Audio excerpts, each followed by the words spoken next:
Okay, welcome po sa atin pong magsamba sa araw na ito. Okay? Batiin po natin ating katabi. Magandang umaga sa kanya. Okay, magandang umaga. Okay, welcome po sa Glorious City Church. Okay? Sino pa excited sa bagong taon?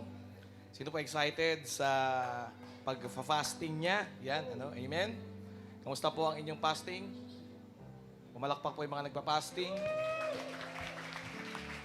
Yung mga breakthroughs po natin. Okay, so magpakalalim po tayo sa ating spiritual life.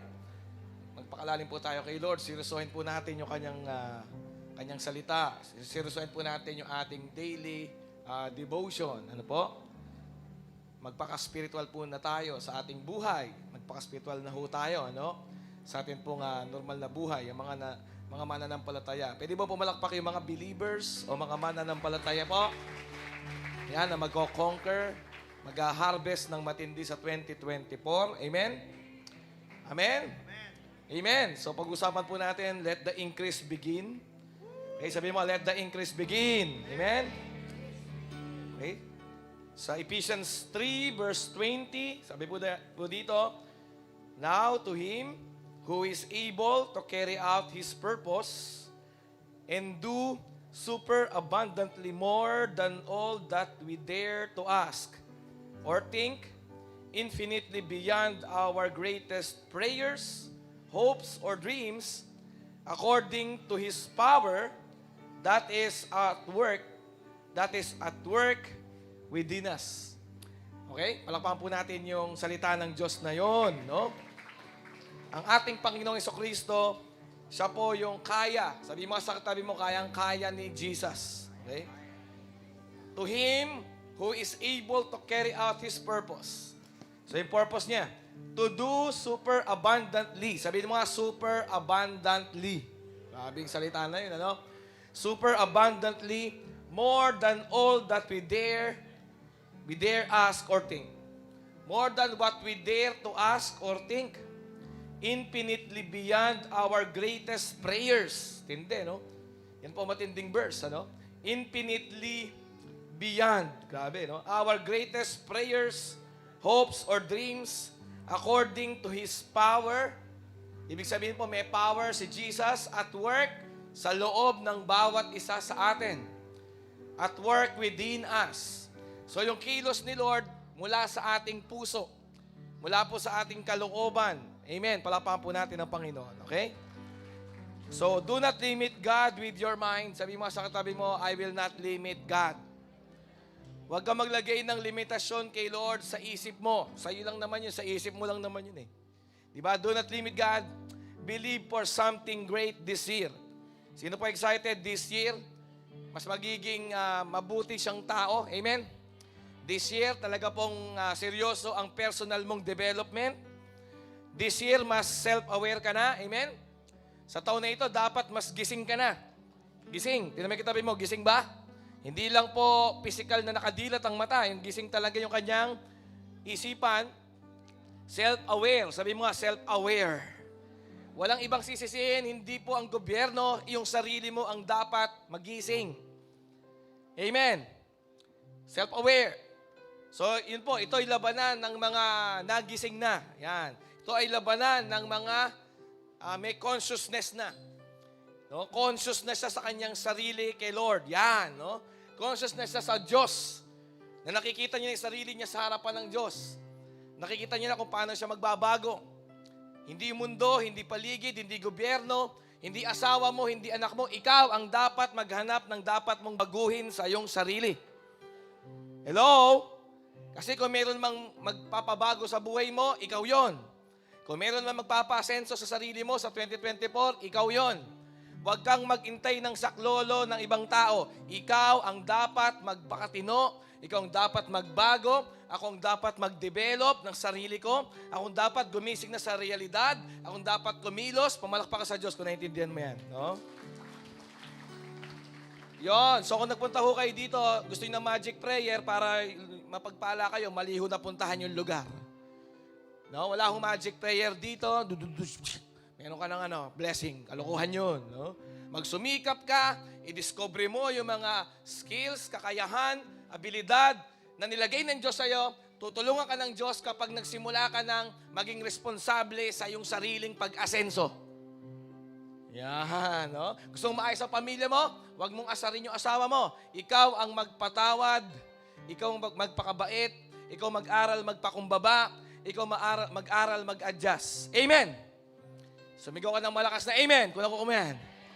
Yan. So gusto ng magical prayer, wala akong magical prayer dito. No?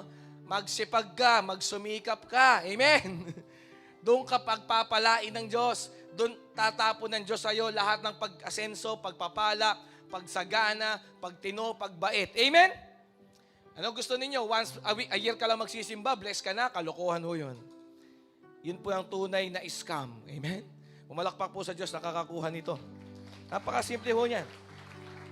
No, kung lagi kami sinisisi, yung katabi mo, yung asawa mo, yung kamag-anak mo, yung ate mo, yung kuya mo, kung bakit ka nagkakaganyan, di ka asenso. Kailangan sarilinin mo yan. No? Kung ako babaguhin ako ng Diyos, ako ang unang magpapakaayos. Amen. Kung gusto ko makasundo palagi ang asawa ko, ako ang dapat magbago ng asal, ng ugali. Dapat ang asawa ko ang unang beneficiary ng katinuan ko. Amen. Amen? Yung asawa mo, unang beneficiary ng kainisan mo di ba? Tapos gusto mo, buo kayo forever. Walang ganun. Amen. Nag-guess mo ba natin? So ngayon po, pag-aaralan natin, pang sayo to, pang sa akin to, hindi to para sa katabi mo. Amen? Amen? Nandyan po ba kayo? Sige po, purihin po natin ang Panginoon. Thank you, Jesus. Kung nagkakaroon na kagad kayo ng tamang kaisipan, mga tao ngayon, balibaligtad, balubaluktot ang isip. Gobyerno may kasalanan. No? Yung presidente may kasalanan. No? Hindi po ibang tao. Kung bakit ka nagkaganyan ngayon, ikaw ang gumawa ng maling desisyon last year, 2 years ago. Amen? Tama ba? Ngayon, kung may iba mang may kagagawan, biktima ka lang, wala ring mangyayari kahit sisihin mo silang sisihin. Tama ba? May mangyayari lang kapag ka sinarili mo, Lord, tulungan mo ko, mag-a-adjust ako, gagawin ko yung kaya kong ayusin, alam ko, dun mo ko ibe-bless. Doon ka i-bless ni Lord. Okay. So, kailangan po malaman natin yung principle natin sa ating sarili, paano makipagkapwa-tao, principle paano mag-handle ng salapi, principle paano mag-handle ng sarili, principle paano i-discover ang kakayahan na nilagay at tinagunan ng Diyos sa loob mo. Mga principle yan. So, pag binaliwala mo yung principle, kahit may kakayahan kang nakalagay sa'yo, nakatago lang yun, hindi lalabas. Kaya kailangan po nating alamin ang principle. Sabihin nga natin, principle. Okay? So may gagawin si Lord sa pamilya mo, pero may gagawin ka rin. Amen? Pag wala kang ginawa, malamang wala rin magagawa ang Diyos. Kasi ikaw may gagawin, patunay na nananalig ka sa Diyos na may gagawin din ang Diyos. Amen? Hindi pwedeng gusto mo magkaayos kayo mag-asawa, for example, tapos ayaw mo siyang pansinin. Ayaw mong pakumbaba. Ayaw mong kainin yung pride mo. Hello, example lang yan. Sabi mo sa tayo, may example lang yon. Pero pwede rin totoo yun. Di ba? No? Sa ating bayan, ng Candaba, ng Baliwag, ng ating city, may gagawin si Lord na matindi, pero lagi tayong kasali doon. Lagi tayong may bahagi. Lagi tayong may part. Lagi kang may part. Sabi mo sa katabi mo, lagi kang may part. Ano ka ba? Amen? Lord, may gagawin ka. Sabi ni Lord, ako lagi may ginagawa, ikaw may gagawin ka rin. Kumilos po kayo, Panginoon. Sabi ni Lord, ikaw kumilos ka rin. Pag-pray mo yung bahay mo, luminis. Lord, pinapag-pray ko yung bahay ko, luminis. Palipas ka sa linggo, madumi pa rin. Wala kang gagawin. Di ba? Mga tao ngayon po, baluktot mag-isip, loko-loko Ganon din ho yun, di ba? Pag-pray mo yung mga pinggan sa kusina, sa pangalan ni Jesus, malinis, maurungan kayong kusa. Hindi mangyari. Amen? Hello, palakpakan mo si Lord kung nakukuha nyo ho yan. Ganon ho kasimple yun. So may gagawin. Sabi mo sa tabi mo, yung gagawin mo, sige, sabi mo sa kanya, yung gagawin mo, yan ang patunay na naniniwala ka. Yan. So pag wala kang ginawa, hindi ka talaga naniniwala. Ganun yun. Ganun yun. No? So yung pagpapatawad mo, pagpapakumbaba mo, paghingi mo ng sorry, darling, sorry, kahit ako nagkamali, okay. Kahit di ko humingi ng tawad sa akin, darling, pinapatawad na kita. Yung ganun mong gawa, patunay ng iyong paniniwala na may gagawing himala talaga ang Diyos. Ganun no. Sino ho dito na tama ng isip natin ngayon pa lang? Amen. Sige po, purihin natin ng Diyos. Hallelujah. The best na palakpak para kay Jesus. Thank you, Lord. So ito po, no? Tumayo na ho tayo. Basahin po natin ay isang talata, Joshua 3 verse 5. Sabi po dito NIV, Joshua 3 verse 5, lakasan nating basahin. Yun po yung ating scriptural reading. Tumatayo tayo bilang paggalang sa salita ng Diyos. Hindi po tayo pamilyar sa salita ng Diyos. Hindi po tayo kasual sa salita ng Diyos. Amen. Hindi po natin tinatrato na common yung salita ng Diyos. Special yan. Amen? Kaya po tayo tumatayo. Amen. So basahin po natin. Joshua 3 verse 5. Sabi po dito, Joshua told the... 1, 2, 3, let's read. 1, 2, 3, begin.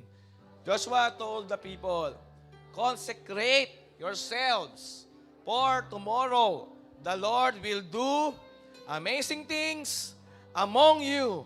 Come on, the best na pagpupuri kay Jesus para sa Panginoong Hesukristo. Yan. Tomorrow, the Lord will do amazing things. Pero ang gagawin mo, consecrate yourself. Okay? Consecrate yourself. Tayo po mag-pray, Lord, bigyan niyo kami po ng understanding, kalooban mo ang mangyari sa aming mga buhay. Sumunod kami, maging obedient kami. Alisin niyo po yung pagiging pasaway namin. Ito po yung aming hiling, ito po yung aming hinihingi sa pangalan ng aming Panginoong Jesus. Amen. Amen. Sige po, makakaupo na po tayo. Purihin natin ng Diyos habang tayo po ay papaupo. So yung consecrate po, ibig sabihin meron kang gagawing pagsunod, meron kang pagpipigil, ibubukod mo yung sarili mo, hindi ka nakagaya ng iba, naka-set apart, consecrate. Meron kang tutuparing covenant, and that is the covenant of the first. Kasama po yan sa ating consecrate. Pagtupad po sa pinapagawa ng Diyos, at hindi lahat tinutupad na pinapagawa ng Diyos, kaya nga nagiging bukod tangi yung isang tao na tinutupad ang pinapagawa ng Diyos. Nako-consecrate ka o nagiging bukod tangi. Sabi mo sa katabi mo, bukod tangi ka ba? O tangi lang? Ha? Bukod tangi ka ba? Ibig sabihin ng bukod tangi, nakahiwalay, nakabukod. So kung sila pasaway, ikaw hindi. Kung sila sumasamba sa Diyos-Diyosan, sa mundo, sa material na bagay, ikaw sumasamba ka sa tunay na Diyos. Amen. Bukod tangi. Kung sila hindi nagtataas ng kamay, bukod tangi ka na nagtataas ng kamay. Amen. Yung katabi mo ay sanay sa karamihan, hindi sumisigaw sa Diyos, ikaw bukod tangi ka, nagpapapuri ka sa Diyos. Sumigaw ka ng hallelujah. Amen. No? So, bukod tangi, ibig sabihin, sumusunod ka. Ano sinusunod mo? Yung panuntunan, yung tipanan, yung kasunduan, yung kontrata, sa Ingles, covenant. Sabi mo, covenant.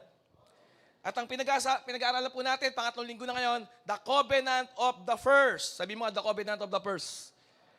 Ito, principle to ng pag-una sa Diyos. Sabi mo, unahin mo ang Diyos. Yun ang kalooban ng Diyos. Yun ang kalooban ng Diyos, unahin mo siya. Yun ang will ni Lord, unahin mo siya. Hindi niya will na pangalawa lang siya sa buhay mo. Amen? Amen? So, hindi masama ang magtrabaho. Pero kapag inuna mo na yung trabaho kay Lord, hindi ng will ni Lord yun. Amen. Hello. Hindi masamang mag-girlfriend, mag-boyfriend. Pero pag mas inuna mo na yung girlfriend mo, boyfriend mo kaysa kay Lord, hindi na will ni Lord yun.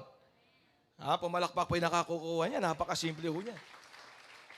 Okay? So pag hindi mo inuna si Lord, hindi niya kalooban yun. Kalooban ng demonyo yun. Makikita niyo ho ngayon yan, no? So kailangan nating sumunod sa batas, sa law, sa kautusan ng first fruit.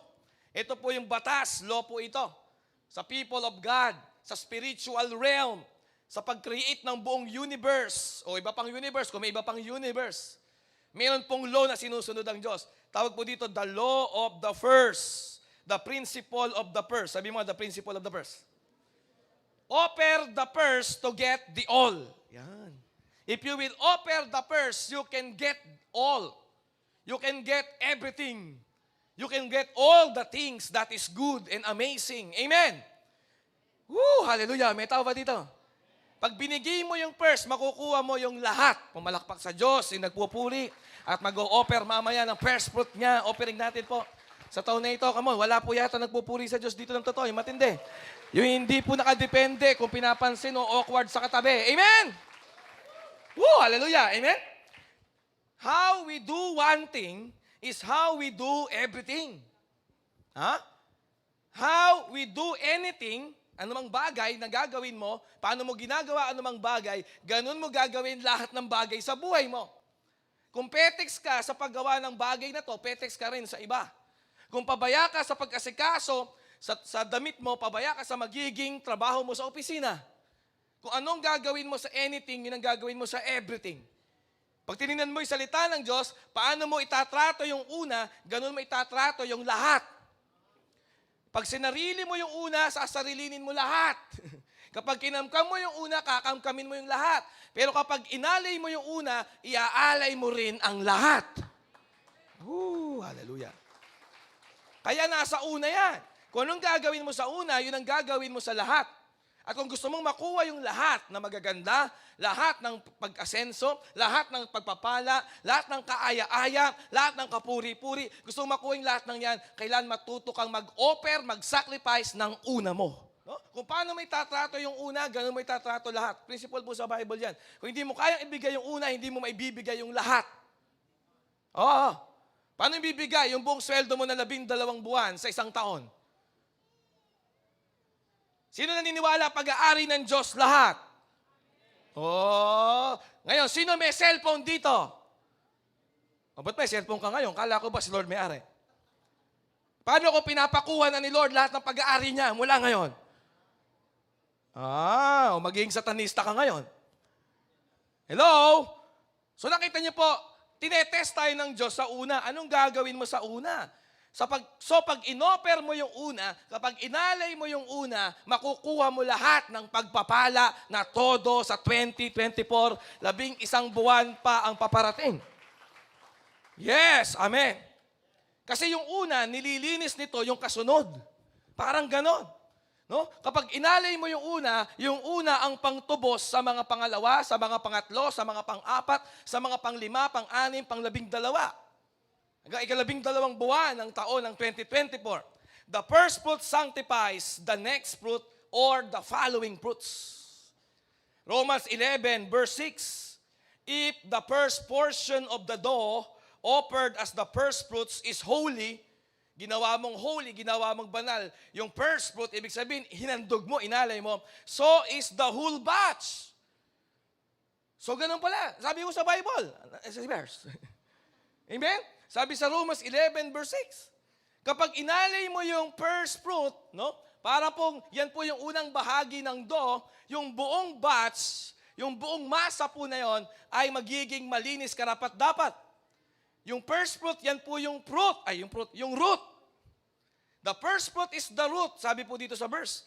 And if the root, si Abraham, the patriarch, is holy, siya po yung first na nanampalataya sa buong history ng human race. Si Abraham po yung kauna-unahang nagkaroon ng genuine faith sa tunay na nag-iisang Diyos na si Yahweh. Amen. Kaya po siya yung father of our faith, Father Abraham. So siya po yung first fruit. So are the branches. Nakita niyo po? So yung first fruit mo pala, yan ang ugat. Kung magiging malusog, yung buong branch, yung lahat ng branch, yung buong puno. Putting God first in your life. Yan pong mahalaga. Sabi mo, I will put God first. Yan lang yung ating topic. If you want the increase to begin, sino po dito gusto mo na magsimula ang increase? Put God first. Pumalakpak sa Diyos yung pumapayag dyan. Sumigaw na malakas na, woo! Hallelujah! Amen? Amen! Ano po? So alam niyo po, if we put God first, ibig sabihin, I am saying to the spiritual realm, to the heavenly realm, even also to the earth realm, that I am declaring, let the increase begin. Amen. Kapag inuuna ko na si Lord, kapag gumawa na ako ng galaw o kilos at pagtupad, pagsunod, na inuuna ko ang Diyos, dinedeclare ko na ngayon sa buong buhay ko na let the increase begin. So if Jesus, hindi mo inuna, hindi siya ang Panginoon mo. Ha? Kasi ang hinihingi ng Diyos, unahin mo siya. Hinihingi ng Panginoong Jesucristo, unahin natin siya. Pag hindi mo siya inuna, hindi siya ang iyong Panginoon. Yun ang totoo. Kahit tawagin mo ba siyang Panginoon, hindi totoo yun. Kasi inuuna mo yung labada.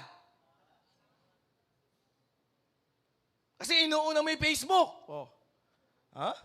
Inuuna mo yung trabaho. So, pag tumawag ka ng Panginoon, sabi nun, hindi totoo yun. Pag sinabi mo, Panginoon mo ko, ako ang una sa buong buhay mo. Amen. If He is not the Lord, alam niyo ba ganito? Pag di mo inuna si Jesus, hindi siya Panginoon. At pag hindi siya Panginoon sa buhay mo, walang blessing sa buhay mo. Pag hindi si Jesus Panginoon sa buhay mo, walang pagpapala sa buhay mo natin.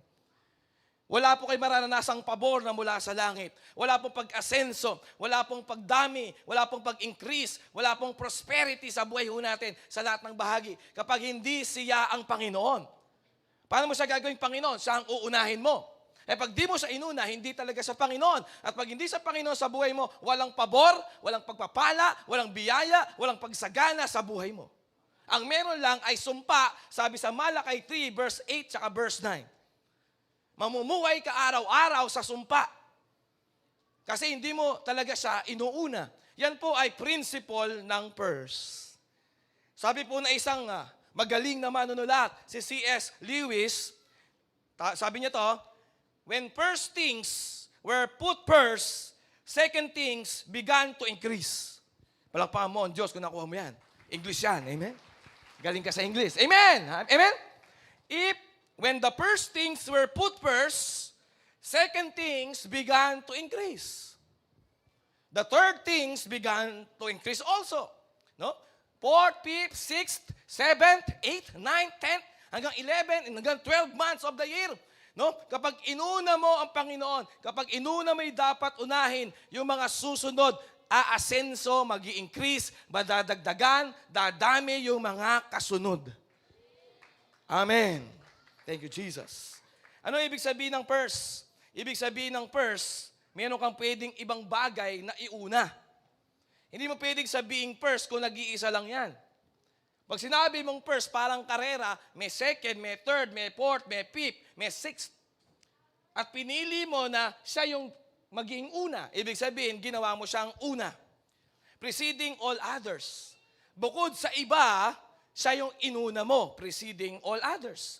In the order of importance. Bakit siya ang inuna mo? Batay sa pagbibigay mo ng halaga or importansya. So kapag inuna ka, ibig sabihin, mas pinapahalagahan ka. Ang masakit, inuna mo yung labada. For example, mas mahalaga pa yung labada kaysa sa Panginoon. Yun ang mahirap. Pinagpalit mo si Lord sa girlfriend mo, ibig sabihin, mas mahalaga pa yung tao, yung girlfriend na yan, kaysa sa Panginoon. Kasi pag may inuna ka bukod kay Lord, mas mahalaga yun kay Lord, kaysa kay Lord, kaysa sa buhay mo. Yun po ang masakit doon. Ha? Kaya po dapat matutunan natin paano unahin po ang Panginoong Diyos. When you run in a race by yourself, hindi ka pwedeng maging first kasi mag-isa ka lang. Kaya lagi pong kasama dyan, lagi pong may kakompetensya. Yan po ang ibig sabihin ng first. Pwede mong i-second si Lord, pwede mong i-fourth si Lord, pwede mong i-seventh si Lord, pwede mong ipang-eighth si Lord. Kaya nga may kantsaw ho tayo, di ba? Na ang Diyos, ang God, wag nating gawing dog. G-O-D, binaliktad mo. Si Lord, ginawa mong dog. Ano yung dog? Tira-tira lang binibigay. Hello? Sino dito ginawa mong dog si God? Binaliktad mo eh. Kung ano yung tira-tira mong oras, binibigay mo sa Diyos. Ano yung tira-tira mong lakas, binibigay mo sa Diyos. Yung tira-tirang taon ng buhay mo, binibigay mo sa Diyos. Pero nung kabataan ka, masigla ka, inuna may gusto mo. Ha? So ano nangyari sa buhay mo? Wala, wasak. Kaya habang may pagkakataon, piliin nating unahin ang Diyos sa buhay natin sa lahat-lahat ho. First fruit is the offering of the grain harvested in Israel. Tingnan natin sa Israel. No? If you did not bring your first fruit to the house of the Lord, kung hindi mo dadali ng unang bunga sa tahanan ng Panginoon sa bansang Israel, sinabihan ng Diyos ang Israel na wala idadagdag na anumang ani sa'yo. Ganun sa Israel. Sa kasaysayan po ng bansang Israel, ganun. No? Kapag hindi mo dinala ang unang bunga ng iyong ani sa tahanan ng Panginoong Diyos, sinasabi mismo ng Diyos sa bansang Israel, walang magiging kalagdagang ani o bunga sa iyo sa anihan mo. Ha? At kung ikaw ay magsasaka na hindi ka nakapagdala ng unang bunga ng ani mo para ialay sa Diyos, nasa kapahamakan ka na, mapanganib ng kalagayan mo for the next 11 months. You are in trouble if you are a farmer na hindi nakapagbigay ng first fruit na harvest mo as worship sa Panginoon. Sa mga people of God lang ho yan. Sa mga mamamayan ng Diyos sa Bible. God is the Lord of all. Amen. Ang Diyos po ang Panginoon sa lahat dapat. Palakpakan mo ang Diyos. Amen. Kung hindi siya Panginoon sa lahat, ibig sabihin ng Panginoon may-ari.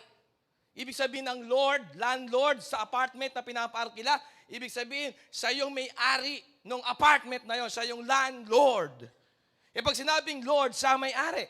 Kung ang Diyos ang may-ari ng lahat, dapat siyang Panginoon. At kung hindi siyang Panginoon, hindi talaga siya Panginoon sa kahit anong bahagi ng buhay mo.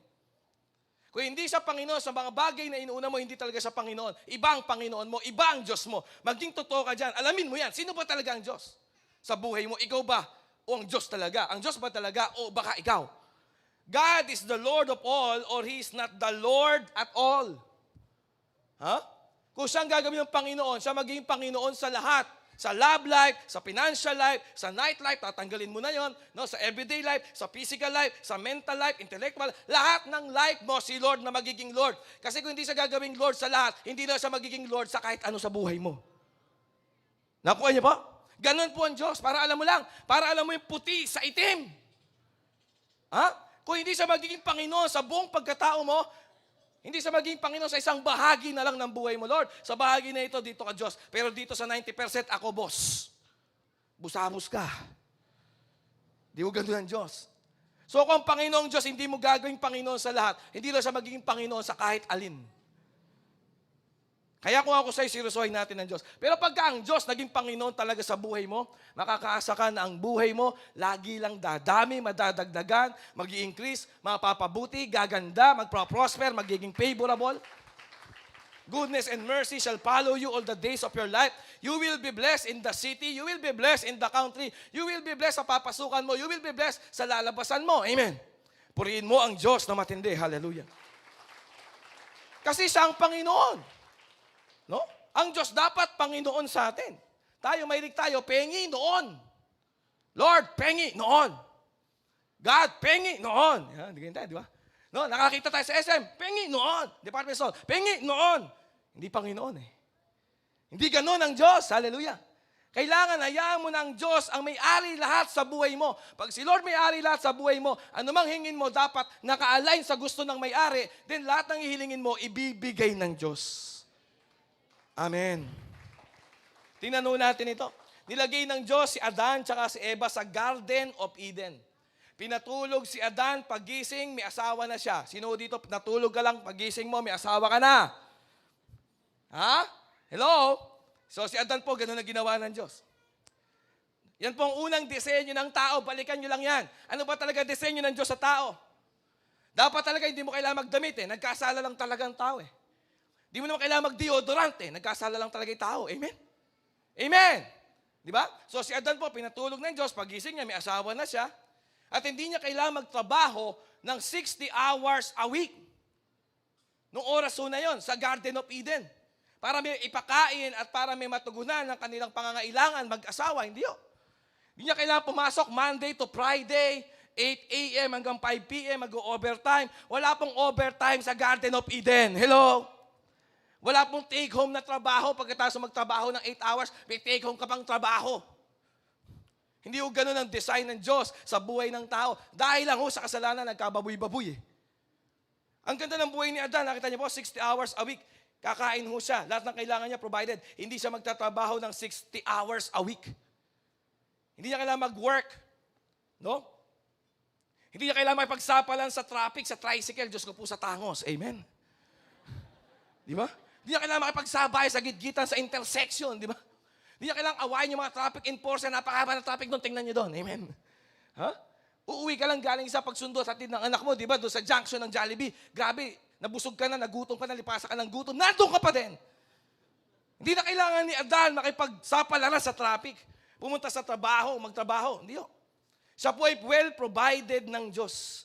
Ano lang sabi ng Diyos sa kanya? Ito lang pinapagawa ng Diyos ha. Lahat provided sa'yo. Hindi ka mo kailangan magtrabaho. May asawa ka, matutulog ka lang. No? Parang si Patrick, natulog lang makakapag-asawa. Parang gano'n. Matutulog ka lang, may asawa ka. Parang ganyan. Woo! Hallelujah! Amen! Pero ito sabi ni Lord, Genesis 2:17, maliban sa bunga ng punong kahoy, huwag mong kakainin, huwag mong titikman, huwag mong lalapitan, huwag mong tititigan yung puno ng bunga. Maliban dito, ito lang ang rules. Provided lahat sa'yo, huwag mo lang kakainin yung bunga ng punong kahoy na ito. First fruit kasi yun.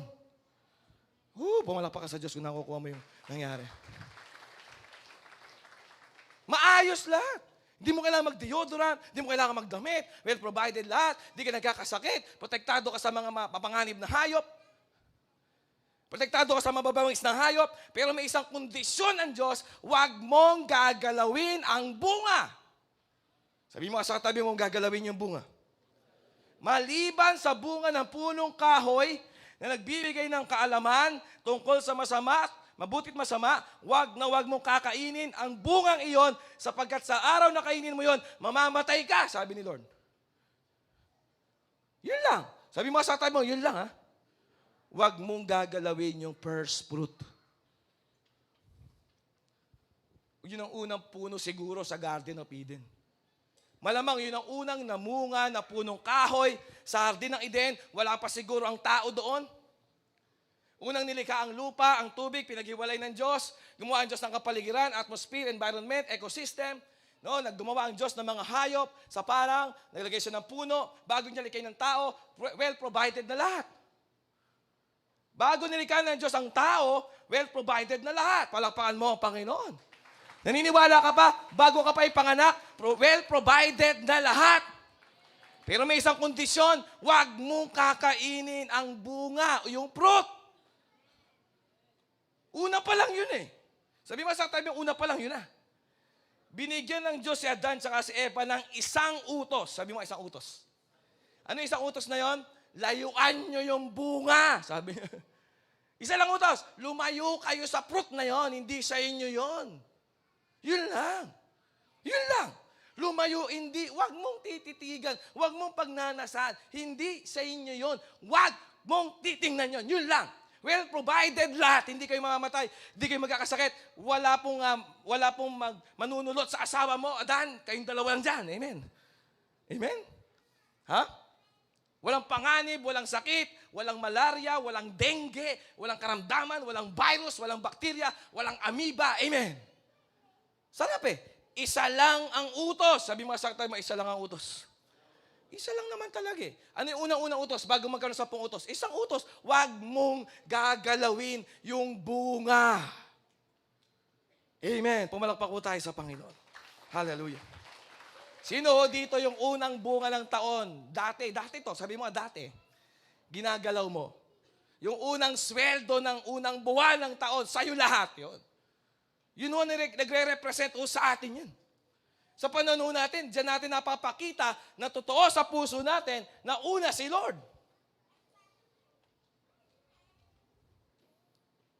Bakit ginawa ni Lord yung puno nandun sa garden? Bakit? Lord, bakit naman nilagay mo yung puno na yun sa garden? Dapat di mo na lang doon, Lord, nilagay. Dapat nilagay mo ng bakuran. Dapat nilagay nyo ng electric wire, Lord. Para pag lumapit si Adan, si Eva, mangingisay. Ha? Bakit nilagay ni Lord yung puno doon? To see if Adam and Eve will put God first. Woo! Hallelujah. Amen. Bakit pinahawak sa atin yung unang income ng taon? Ba't ikaw pa may hawak? Sana kinuha mo lang kagad, Lord. Bakit? Kasi God wants to see. Gusto niya makita talaga na yung hindi sa'yo, pinahawak sa'yo, handa mong ibalik. O pumalakpakin nakakuha. Hallelujah. Kala ko ba lahat kay Lord? Paano nagkaroon ka? Paano ka nagkaroon? Sa'yo na ngayon yan? Sa'yo yung oxygen? Sa'yo yung energy ng body? Sa'yo yung safety sa kalsada? Hello? Sa'yo yung water? Sa'yo yung foods? Sa'yo yan? Wala tayong pag-aari. Pumalakpak po yung mga walang pag-aari, kundi kamay na makakapagpuri. Amen? Amen? Diba? Paano kung 5 minutes kunin muna ni Lord yung oxygen? Kaya mo? Patay ka. Diba? So lahat pag-aari ni Lord. So kung naman yung meron tayo, tinetest ni Lord, titingnan. He wants to see that you will put Him first. Amen. Hallelujah. Tinetest ni Lord kung gusto niya makita. He's testing so that He can see. Kasi pag nakita niya na nagbibalik ka ng Kanya, binabalik mo sa Kanya yung Kanya talaga, sumusunod ka, then He can tell to Himself, He is putting me first. Inuuna talaga ako ng anak ko na ito. Totoo siya. So, sinusubok ko niya. Why did God created that tree? Yun ho yun. God wants to see if Adam and Eve will put their will above His will. Titingnan po ng Diyos kung ano ang iyong mas papanigan. Yung gusto mo o yung gusto ng Diyos. Titingnan ng Diyos kung ano ang mas importante sa'yo. God's will or your own will. Titingnan ng Panginoon, yung gusto mo, yung gagawin mo, o yung gusto ng Panginoong Diyos ang gagawin mo. Will. Sabi mo sa tabi mo, hello, will. Hello, will. When your desires, when your plans, when your ideas become more important to you than God's plan, you have adopted the attitude of Lucifer. Kapag kayo mga pagnanais mo, kapag kayo mga kagustuhan mo, kapag kayo mga plano mo, kapag kayo mga idea mo ay mas importante at mas inuuna mo sa plano ng Diyos, inampun mo na sa sarili mo yung asal ni Satanas. Yun ang Tagalog dun. Si Satanas po, hinamon niya ang Diyos sa Isaiah 14. Grabe kung may hahamunin ka. Sabi mo sa katabi mo kung may hahamunin ka. Si Lord, wag si Lord. Kung may hahamunin ka, yung Diablo, yun, pwede yun. Kung may hahamunin ka, yung mga challenges talaga sa mundo. Pero wag si Lord. Si Lucifer, sa Isaiah 14, hinamon niya ang Diyos. Paano po niya ito ginawa? Basahin natin sa Tagalog, Isaiah 14, talatang 12 hanggang 15. So, hindi lahat ng talata sa Bible pwede mong gawing life verse. Amen? Naalala ko isang magpapakamatay, no? Yung Bible, first time niya magbabasa. Yun ang mahirap. Magpapakamatay ka na lang, doon ka pa first time magbabasa ng Bible. So, sabi niya, titignan ko mensahe sa akin ng Biblia. So, random. Ibig sabihin, bubuklatin ko yung Bible ko. Pagbuklat niya, kung ano yung mabasa ko dito, yun ang magiging desisyon ko sa pagpapakamatay ko o hindi. Pagbuklat niya po, nabasa niya po, John 8:44, anak ka ni Satanas, Diablo ama mo. Natuluyan ho siya. Kaya huwag niyong gagawin na paglinggo lang kayo nagbabasa ng Bible sa LED wall. Umalakpak po sa Diyos yung araw-araw magbabasa ng Bible. Ito po mga talata na to, parang maganda. Tingnan nyo, verse 12. Ito po yung talata na nagpapaliwanag, binigyan ng detalye, sino si Satanas. So ito, napakahirap nito. Pag ito nabuklat mo, pagka may problema ka. No, Isaiah 14, talatang 12. Sabi dito, tingnan niyo po Tagalog. O maningning na bituin sa umaga. Ang ganda, no? Maningning na bituin sa umaga. Anak ng bukang liwayway. Ganda, no? Bumagsak ka rin sa lupa. Bigla nahulog, Diba? At nahulog mula sa langit. Ikaw na nagpasuko sa mga bansa. Ang ganda, Ang ganda ng description kay Satanas, Kay Lucifer pa lang pala noong una. Lucifer pong una niyang pangalan, tapos naging Satanas. O maningning na bituin sa umaga, anak ng bukang liwayway. Verse 13, tuloy natin. Ito, hindi ba't sinasabi mo sa iyong sarili, hindi niya to sinasabi sa labas. Sinasabi lang po ito ni Lucifer sa kanyang kalooban, sa kanyang sarili, sa kanyang isip. Alam ng Diyos Alam ng Diyos lahat Verse 13, hindi ba't sinasabi mo sa iyong sarili, ito daw sabi ni Lucifer sa kanyang sarili, aakyat ako sa langit. At sa ibabaw ng mga bituin ng Diyos, ilalagay ko ang aking trono. Sa ibabaw ng bituin daw ng Diyos. Uupo ako, sabi po niya, sa ibabaw ng bundok na tagpuan ng mga Diyos sa malayong hilaga. Verse 14, aakyat ako, yun na naman, sa ibabaw ng mga ulap, papantayan ko ang kataas-taasan. Verse 15, ngunit anong nangyari at nahulog ka sa daigdig ng mga patay, sa kalalimang walang hanggan. Yan ang ginawa ni Lucifer. Sa English unang ako, I will do this. I will do that. I will go here. I will go there. Yan pong ginasabi niya. Sa English po nung ako, I will. Ito ang gagawin ko. Ito ang gusto kong mangyari. Ito ang pagnanais ko. Yan. Yan ho yun. So yan po yung tinatawag na asal ni Lucifer. Sabi mo sa katabi mo, asal daw ni Lucifer, no? At least alam mo na. Pagka meron ka na sariling gusto sa love life, may sarili kang gusto sa pagpapatakbo ng mga anak, may sarili kang gusto sa pagpapatakbo ng pag-aasawa, may sarili kang kagustuhan sa pagpapatakbo ng pera, may usapan kami mag-asawa, ganito kasi talaga kami pagdating sa pera, hindi namin papakinggan sinasabi ng Bible. So may sarili kang gusto. May asal ka ng demonyo. May asal ka ni Lucifer. Asal ni Satanas ho yan. So, nung si Jesus naman po, may kwento po, no? Na naasar yung 12 ni Jesus, at ang sabi ng 12 ni Jesus sa Luke chapter 9, Panginoon, naasar kami sa mga tao na ito, hayaan mo magpabagsak kami ng apoy at sunugin natin yan. Sabi ng 12 ni Jesus. Ano mo sabi ni Jesus? Hindi nyo alam yung hinihiling nyo na yan. Yung mga gusto nyo mangyari na yan, ganyan ang asal ni Satanas, sabi ni Jesus. Ganon din ho, si Peter, kung kilala niyo si Peter, nagkaroon din ho siya ng asal ni Lucifer. No? Sabi po ni Peter, pinakamalapit na 12 na disciple to ni Jesus sa kanya si Peter, sabi ni Peter kay Jesus, Jesus, you don't need to go to the cross. Ito na po ay sa kwento na po ito sa New Testament sa Bible. Sabi ni Peter kay Jesus, Jesus, wag kang pupunta sa krus. Bakit po? Si Jesus po ang bugtong na anak, si Jesus pong panganay na anak ng Diyos, si Jesus pong firstborn, at ang Ama po sa langit, nag-offer ng first fruit, namatay si Jesus sa krus ng Kalbaryo. Kaya merong krus, dun inala yung first fruit ng Diyos Ama. Ang sabi ni Peter, Jesus, hindi ka dapat mamatay sa krus.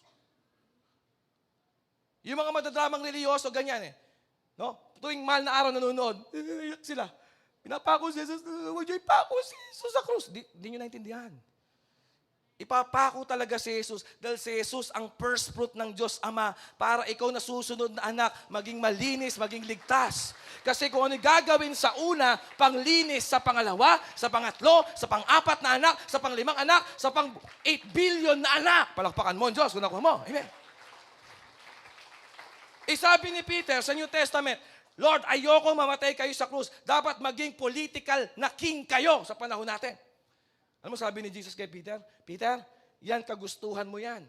Mga I will mo yan. Get thee behind me, Satan. Sabi ni Jesus kay Peter, ayaw mo mag-first fruit ako, sabi po ni Jesus. Pinipigilan mo ko na i-offer yung sarili ko, ako yung firstborn, ako yung first son, ako yung first fruit ng aking Diyos Ama sa langit, kailangan ko mamatay sa krus, ngayon pinipigilan mo ko, Satanas ka. Tingnan mo yung katabi mo kung pinipigilan kanya mag-alay ng una. Satanas yan. Sabi mo sa kanya, Satanas, lumayas ka. Mawalang galang na nga sa'yo. Inalay po ng Diyos ang kanyang una. Bago niya likhain ang buong universe sa pamamagitan ng salita, bago niya likhain ang liwanag sa pamamagitan ng pagsasabing, let there be light, bago yon, inalay niya muna ang kanyang bugtong na anak, ang kanyang firstborn, ang kanyang first son, ang kanyang first fruit. Palakpakan po natin ating Diyos Ama. Revelations 18 ho yan, verse 8. Sabi po sa Revelations 13 verse 8, to the Lamb that was slain before the foundation of the earth. Sa Tagalog ko, ganito eh. Sa kordero ng Diyos, sa tupa, sa lamb, sa alay, sa firstborn, sa first son ng Diyos, na pinaslang buhat ng itatag ang sanlibutan.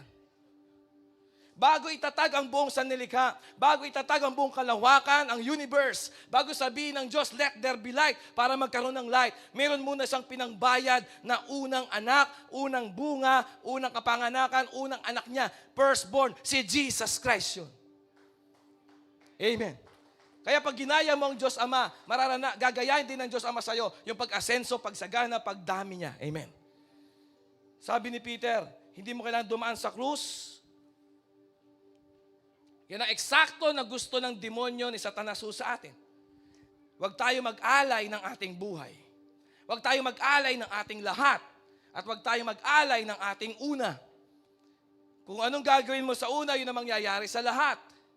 Principle po yan sa spiritual realm. Tandaan ho natin. Jesus looked at his disciples. Sabi niya kay Peter, Peter, mag-shut up ka muna, Peter. Narinig ko na yan. Yung mensahe na yan ni Satanas sa aking mga tenga. Satanas, lumayas ka sa aking harapan. Ang sabi ni Jesus kay Peter. Paano malalaman na kontrolado ka ni Satanas? Paano malalaman na meron kang prinsipyo at patakaran ni Satanas sa sarili mo? Paano mo lalaman na meron kang mentalidad na kagaya ng kay Lucifer? Simple lang, kapag ayaw mong unahin ang Diyos. Yun lang, gano'n lang.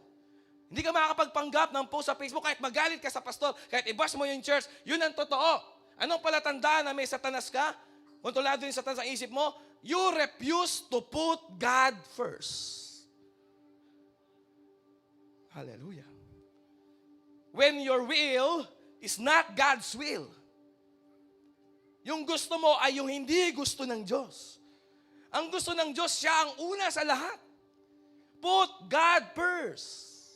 Pero you refuse. Ibig sabihin, you have the mentality of Lucifer.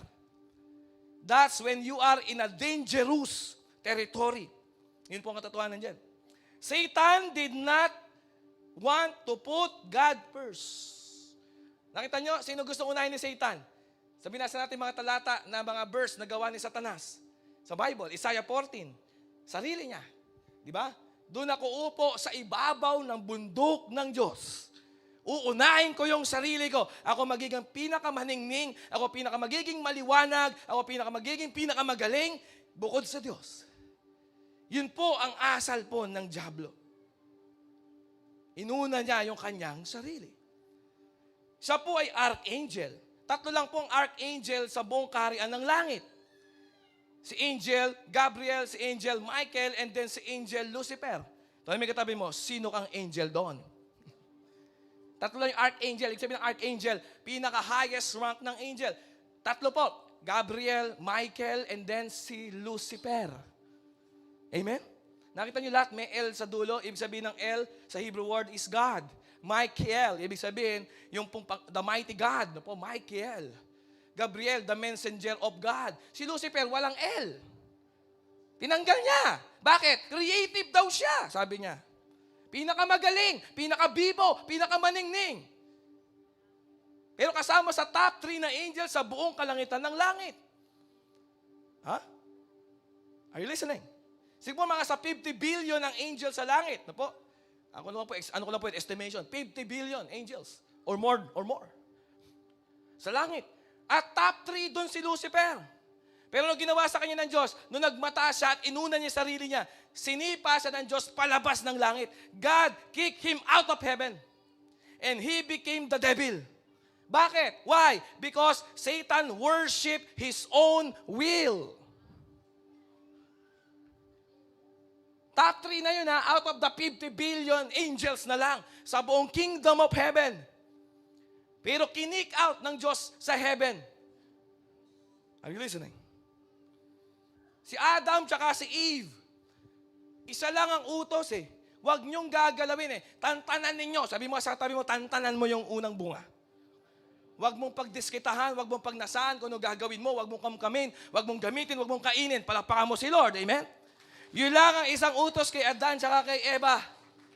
One command to obey. And they disobey it. Sumuway pa ako sa isang utos eh. Ano ginawa ng Diyos? Kay Adan tsaka kay Eva, ano po ginawa? Kinick out din sa Garden of Eden.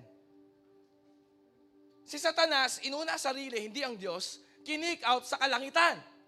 Si Adan tsaka si Eva, hindi rin inuna pinapagawa ng Diyos. Ginalaw yung bunga, yung first fruit, kinick out din. Tingnan mo yung katabi mo, hindi kaya na-kick out yan. Yan na. Hindi kaya na-kick out yan. Sino po dito this year hindi ka papayag na na-kick out ka sa God's will sa buhay mo? Sino dito sa 2024 hindi ka papayag na makikick out ka sa blessing and favor and prosperity, increase, great harvest ni Lord sa 2024? Hindi ka papayag na makikick out ka. Amen. Say amen. First fruit offering is putting God's will first. First fruit offering is putting God's will first. Eve was cursed. Si Eva po ay naisumpa. Si Adan ay naisumpa. Ang lupa ay isinumpa. Nagkaroon ng dawag tsaka tinik.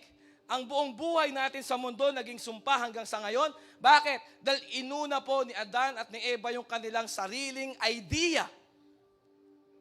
Mas marunong ho sila sa Diyos.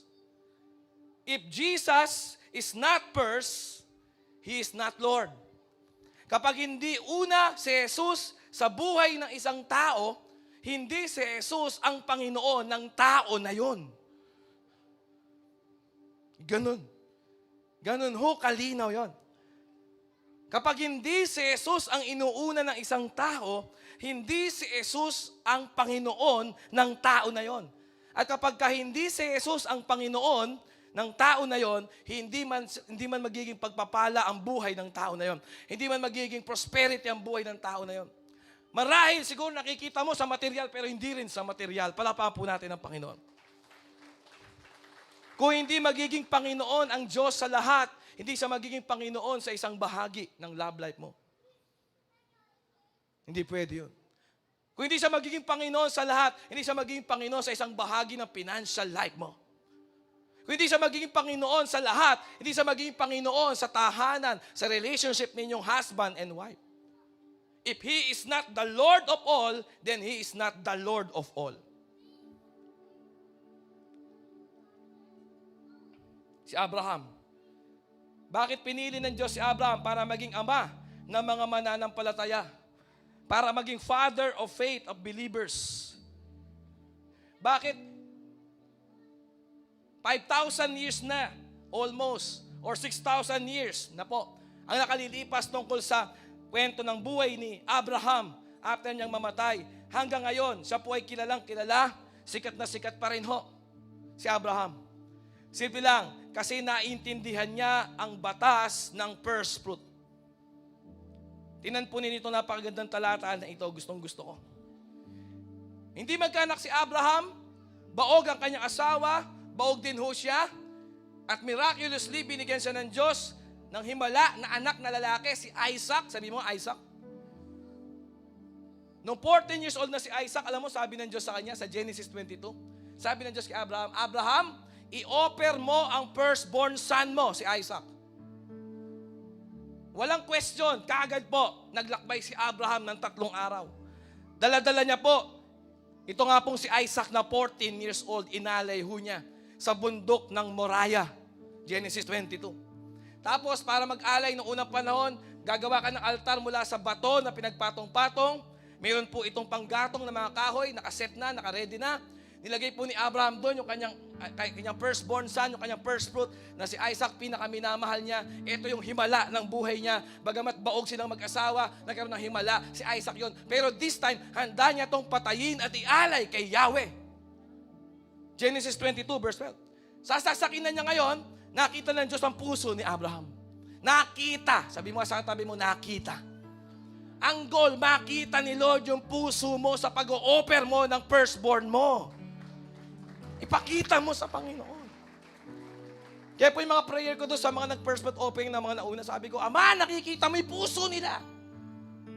Kasi yun naman ho talaga eh. So nakita po ng Diyos. Ang ganda ng verse, Genesis 22 verse 12, TLB, sabi dito. Sabi po ng Panginoon kay Abraham, lay down the knife, don't hurt the lad in any way. The angel said, ito po si Lord, for I know that God is first in your life. Ay, walang tao rito, walang emosyon. Nandyan ho ba kayo? Nakita niyo ba? Nakita niyo ba yung verse? Grabe, sinalidahan ko pa yan. Papawis na ako rito. Hello, amen! Ang anointing, wala lang sa nagpipreach. Nasa nakikinig rin, amen? Ha? Sabi niya dito, for I know, nabanggit ng anghel, nabanggit ni Lord, at nagsalita ang anghel sa nagsalita si Lord sa pamamagitan ng anghel. Sabi ni Lord, Abraham, for I know that God is first in your life. You have not withheld even your beloved son from me. Hallelujah. Masabi nawa ito ng mga anghel na nakapalibot sa atin, na alam namin, kayong mga taga-Glorious City Church, talagang alam na alam namin, una talaga si God sa buhay nyo. Amen? Yun ho yun eh. Yun ho yun eh. Palakpakan mo ang Panginoon na matindi kung nakuha mo. For I know that God is first. Sana po dumating sa ganyan, ano? Na talagang may magpapatotoo, hindi ikaw magsasabi. Angel, leader, spiritual people, magsasabi, even si God magsasabi, I know this person. I know this person. God is first in his life. God is first in her life. God is first in the life of this man, of this woman, of this girl, of this boy. God is first. Hallelujah. Bakit? Nag-alay ng firstborn. Ang sabi ng Bible, Exodus 34:22.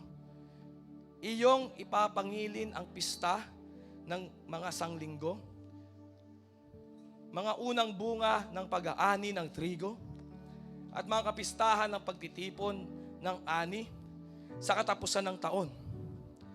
3 ulit sa isang taon na harap ang lahat ng iyong mga kalalakihan sa Panginoong Diyos, ang Diyos ng Israel. Verse 24, sapagkat palalayasin ko ang mga bansa sa harap mo at palalakihin ko ang iyong mga hangganan. Tumas ng kamay ang mga nagre-receive.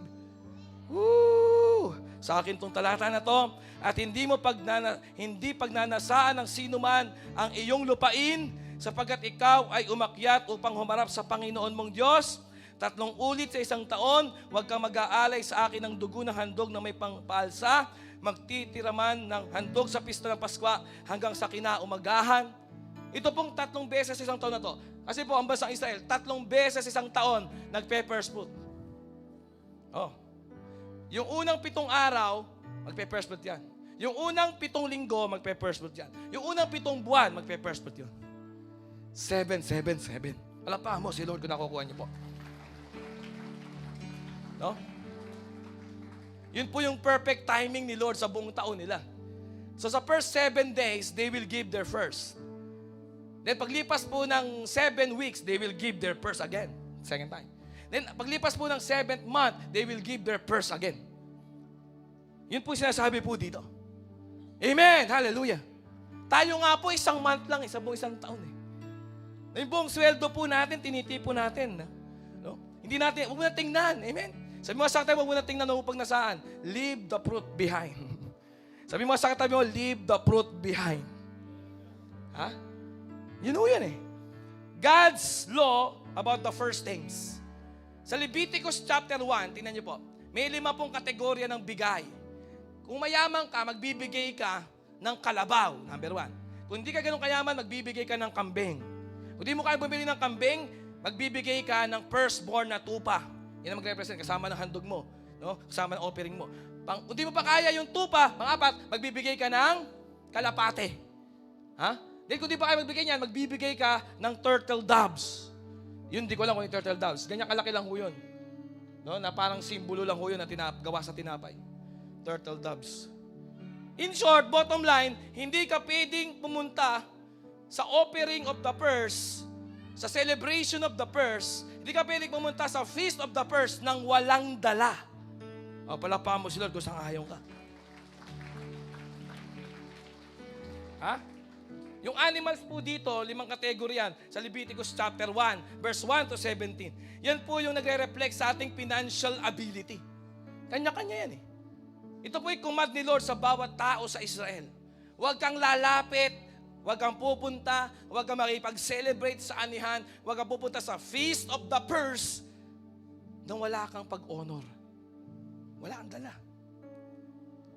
Kung kaya mo lang magdala ng ibon, dalhin mo yung ibon. Kung kaya mong bumili ng 1,000 kalabaw, kagaya ni Haring Solomon, yun ang gawin mo. Pero wag kang pupunta sa Feast of the Purse, sa 3 kapistahan na to sa bansa ng Israel, nang wala kang dala sa iyong mga kamay. Do not come empty-handed. In the law of the first fruits, everything, 2 lang ang ibig sabihin.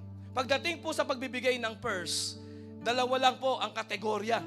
Yung purse mo, yung unang sweldo mo, yung unang anak mo, yung unang ani ng bunga ng manggahan mo, unang ani ng bunga ng iyong kalamansian, ng iyong taniman, ng iyong palayan, no, yung unang bunga ho niyan. 2 po ibig sabihin yan. No? Sacrifice yan ang sacrifice na handog upang yan ay dapat tubusin. Nakuha niyo po yung 2? Yung una mo, ganito lang yan. Yung unang sweldo mo ng taon, para mas makarelate ho tayo, January. 2 lang yan. Kung hindi yan panglinis, yan yung dapat linisin. Kung hindi yan yung sacrifice, yan yung dapat i-redeem. Kung hindi yan pang tubos, yan ang dapat tubusin sa sanlaan ng kadiliman ng demonyo. Ganun ho yun. So kung hindi mo ibibigay, isa-sacrifice, iahandog ang iyong una, yan po ang dapat mong iligtas paglipas ng 3 buwan, 4 na buwan, 5 buwan. Yan ang kailangan mong tubusin paglipas ng 8 buwan ng taon na ito. Kasi hindi mo binigay. Tandaan nyo, ang una, it's either a sacrifice para sa next mas mag-increase, or it's either it must be redeemed. Kasi paglipas ng mga linggo at buwan, mabubulok yon, kailangan yung linisin uli. Yung una na hindi mo binigay. May tao po ba dito? Yung una na ginalaw mo. Yung una na hindi mo kasi tinantanan. Pinagdiskitahan mo, ito gagawin ko dito, pamboborakay ko to. Yung unang sweldo na yon, na hindi mo inalay. Paglipas ng 8 buwan, kailangan mo yung tubusin, linisin, o kailangan mo uli yung bayaran kasi magiging utang yun. Anong gagawin mo sa una, yun ang mangyayari sa lahat. Kapag inalay mo yung una, yung kasunod magiging malinis. Yung kasunod madadagdagan. Yung kasunod dadami. Yung kasunod lalaki. Yun ang mangyayari kapag inalay mo yung una. 8 years na ho natin itong ginagawa. Ako pala. Yung iba dito, di ko alam, 6 years, 5 years. Ano po? So hindi ho ito ngayong taon lang na to. Every year, ganyan ho tayo. Exodus 13 verse 2, consecrate to me all the firstborn, whatever opens the womb among the children of Israel, both man and the beast, it is mine, sabi ni Lord. Sabi ni Lord, it is mine, sabi ni God. Lahat daw ng first fruit, firstborn, first son, lahat po yan kay Lord. Kahit po sa mga, sino po dito yung mga single? Taas kami ng mga single. Sino dito yung first kiss mo kay Lord? Sa dambana ng kasalan mo, gagawin yung first kiss mo. Hindi makapalakpak. May papalakpak dito, sigurado ako. Asenso yung pamilya nyo, gagamitin ni Lord. Dito to. Ala na, first kiss mo nawala na eh. Nabigay mo na sa anak ni Satanas. Nabigay mo na sa anak ng kadiliman. Dalawa lang naman eh. Kung di ka anak ng Diyos, anak ka ni Satanas. Kung sinungaling ka, anak ka ni Satanas. John 8:44. Wag mong hayaang magkasundo yung anak ng Diablo at anak ng Diyos. Mayroon naman magbalae si Jesus at si Satanas, di ba? So nakita nyo, sino dito? Yung first kiss mo, iaalay mo kay Lord. Gagawin mo yon sa dambana ng kasal kapag sinabi ng pastor, kiss the bride. Hindi ka makapalakpak, nabigay mo sa kung sino eh. Nabigay mo yata sa taga-Arpuds eh. Tay ka doon. Tay ka. Nayari ka eh, no? Ayusin mo. Gusto mo, bibigyan ka uli ni Lord ng abilidad para makapag-first fruit ka uli. At yung first fruit mo, kung single ka, Lord, yung first kiss ko, this time it will be holier. Amen? This time it will become purer. Amen? This time I will not mess around. Amen. Pumalakpak po sa Panginoon yung mga single. Kung may asawa ka na, ba't ka pumapalakpak? Wala na, huli na lahat. Amen? Ha? O yung mga single, ganun o ang first fruit. Ha? Dapat ganun o. Kay Lord talaga yan. Tingnan mo, i-bless ka ni Lord. I-bless ka ng Panginoon. Pagpapalain ka talaga ng Diyos. Walang pwedeng gawin ang Diyos sa iyo kundi pagpalain ka. Kasi bakit? Sumusunod ka. Sumusunod ka. Inuna na nga ni Lord yung blessing kay Adan at kay Eva eh. Hindi ka magtatrabaho, hindi ka magkakasakit, hindi mo kailangan magdamit, hindi ka babaho, hindi ka magkaka-body odor, hindi ka magkakaroon ng bad breath. Sabi ng Diyos kay Adan. Di ba? Pero isa lang ang sinasabi ko sa iyo, Adan. Wag na wag mong gagalawin ang bunga na yon. Tantanan mo yon. Ha? Kaya sabi mo sa katabi mo, tantanan mo na. Okay? Nakita niyo si Mike Enriquez, namatay na. Di ba? Kasi sabi niya, hindi ko itatantanan. Namatay. Amen? Kaya ikaw, tantanan mo na. Sabi mo sa atin mo, tantanan mo na bago ikaw pa kunin ni Lord. Amen? May asawa ka na, tantanan mo na yon. Amen? O, pumalakpak po yung nakakakuha niyan. No? Kung katabi mo yung pamilya mo, gumanong-ganong ka na lang. Mabuko ka eh. Amen? Kapag inalay mo yung purse na binigay mo, pang tubos, pang linis, pang padami, no? Na mga sumusunod dito. Amen? Kapag hindi mo inalay ang purse, itong kailangan mong tubusin sa mga susunod na panahon. Pag di mo binigay yung una na yun na dapat binigay mo, yun na magiging utang mo. Ganong kalaki magiging problema mong utang. Ganon mangyayari doon. Yun ang kailangan mo tubusin. Kasi ang una, it's either pang tubos o kailangan mo yung tubusin. Mamili ka. Ano mangyayari sa una mo? Pang tubos sa mga susunod o yun ang kailangan mo tubusin paglipas ng ilang linggo, ilang buwan? Ilang Boracay mo? 20,000 lang naman. Pagdating mo sa Boracay, kailangan mo palang kumain doon. Kailangan mo palang mamaseros doon. Kailangan mo bumili ng pasalubong doon. So, naka 50 mil ka. Yung 20,000 sanang pang first fruit mo, nagkaroon ka pa ng utang ng 30,000. Inuna mo eh. Inuna mo yung sarili mo eh. Ganun lang Lahat ng una, mamili ka. Pangtubos para sa susunod o itong unang halaga na to, ito tutubusin ko sa future. Malamang sa sanlaan. Tutubusin ko to sa sanlaan ng demonyo. Mamili ka. Sabihin mo sa katabi, mamili ka. Yung una mo, pangtubos o yan ang kailangang tubusin. Mamili ka. Fast forward po tayo sa New Testament. Nung nakita po ni Juan Bautista si Jesus, nung magsisimula si Jesus sa kanyang people ministry, sa gulang na 30 years old, si Jesus, John 1:29, the next day, nakita po ni John si Jesus, papalapit, sabi po ni John, "Behold, the Lamb of God who takes away the sin of the world." Nung nakita ni Juan Bautista si Jesus for the first time, nung malaki na si Jesus, sabi ni John, ito ang pangtubos sa lahat ng kasalanan. Pag namatay ito sa krus, lahat ng mga susunod na anak, pangatlong anak, pangapat na anak, siguro ako, pang 8 billion na anak ako ng Diyos, natubos pa rin ako nung firstborn na Jesus na pangtubos sa lahat ng kasalanan ng lahat ng tao sa buong mundo, sa lahat ng kasaysayan. Past, present, future. Palapakan natin si Lord ng matindi. Amen. Nakita ni John, pangtubos to. Kaya mamaya, kung dala mo na yung envelope mo ng first fruit, tingnan mo, pangtubos to. Hindi ka lang tutubos ng motor na nakasanla sa demonyo. Hindi mo lang alam, tinutubos mo na rin yan. Yung house and lot mo, tinutubos mo na dyan. Yung 7-digit na net income mo this year. Makukuha mo na, mailalabas na sa sanlaan ng diablo yon. Bakit? May pangtubos ka na. Kasi yung gesture mo na pagbibigay ng purse, patunay na God is purse. Anong patunay mo na God is purse? Kinamkan mo yung purse. Tithes nga, di mo pa inibigay. Ang tithes mo, ang ikapupo, first yan. Kaya di tatagal dito yung unbeliever eh. Di tatagal yung unbeliever, di naniniwala eh. Gusto kasi niyan, magical prayer. Bukalakabum, bukalakabum. Gusto mo pang prayer, loko-loko lang ang isip ng ganun. Gagaling ka, tapos magtuloy-tuloy ka sa pagkain ng 8 rice per meal. Mawala diabetes mo. Loko-loko lang, mag-iisip ng ganun. Diba? Mawala po sa sakit ko sa baga, yosi ka ng yosi. Pati tambucho ng sasakyan, hinitid mo. Pagpe-pray kita magical prayer, bum kalakabum, baby. Wala, kalukuhan yon. Loko-loko ho mga tao ngayon. Huwag kayong madamay sa ganyang kaisipan. Ano, pupunta kayo dito, magical yung mga tiles dito sa harap. Pag tumutungan ko sa tayo, nangingisay ako. Kahit mangisay ka dyan, walang mangyari sa'yo. Pagtamad ka. Pagtamad ka. Amen? Susunod ka sa principle. Sabi mo sa tayo mo, susunod ako sa principle. Yung nakikita niyo pong umaasenso dito sa church, hindi po yung nag-under the table sa BIR. Hindi po yung nanapak ng kung sino man. Yan po, bless ni Lord kasi naka-align sa principle ni Lord. Subok na ho ito. Amen?